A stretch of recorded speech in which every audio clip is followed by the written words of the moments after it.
Hello friends, আজ চলে এসেছি অসাধারণ এক রেসিপি নিয়ে। বাড়িতে ছিল সিলভার কাপ মাছ। সিলভার কাপ মাছ অনেকেরই অপছন্দের, ঝাল করলেও একটুখানি খেয়ে রেখে দেয়। তাই ভাবলাম আজ অন্য কিছু একটা বানানো যাক, যদি সবার পছন্দ হয়।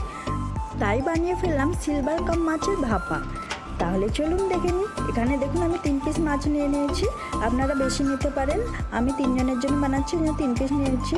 মাছকে লেবু মাখিয়ে 20 মিনিটের মতো রেখে দেবো। এইদিকে একটা পেস্ট বানিয়ে নেব। আমি এখানে নিচ্ছি একটা কাঁচা লঙ্কা, একটা শুকনো লঙ্কা, সরষে, জিরে আর পোস্তটাকে আমি একটু ভিজিয়ে রেখেছিলাম। সমস্তটা পেস্ট বানিয়ে নিয়েছি। এবার এইদিকে একটা টিফিন বাটি নিয়ে নিয়েছি, তাইতে অল্প সরষের তেল দিয়ে দিয়েছি। এবার দেখুন পেঁয়াজের বেরেস্তা করে নিয়েছি আমি, লাল লাল করে ভেজে সেটাকে দিয়ে দিয়েছি। এবার দিয়ে দেবো সেই পেস্ট যেটা বানিয়েছিলাম, সেই পেস্ট। এবার বাটিটাকে ধুয়ে একটু জল দিয়ে দেবো। এবার দিয়ে দেবো হলুদ গুঁড়ো, পরিমাণ মতো লবণ, অল্প একটু কাশ্মীরি লঙ্কা গুঁড়ো কালার আসার জন্য। এবার মাছগুলো দিয়ে ভালো করে মাখিয়ে নেব।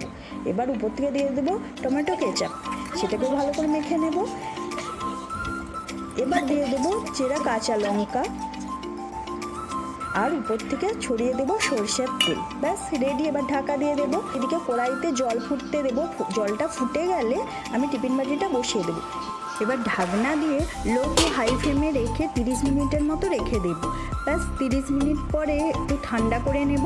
তারপরে ঢাকনা খুলে নিলেই রেডি। দেখুন কতটা সুন্দর হয়েছে। এবার আমি প্লেটের মধ্যে তুলে নেব। খেতে কিন্তু খুব সুন্দর হয়েছিল, সবারই খুব পছন্দ হয়েছিল। এবার উপর থেকে ছড়িয়ে দেব ধনেপাতা কুচি। দেখুন কতটা সুন্দর হয়েছে।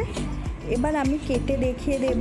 দেখুন কতটা নরম হয়েছে, খুব সুন্দর সেদ্ধও হয়েছিল, আর খেতেও কিন্তু খুবই সুন্দর হয়েছিল। যারা খায় না তারাও পছন্দ করবে।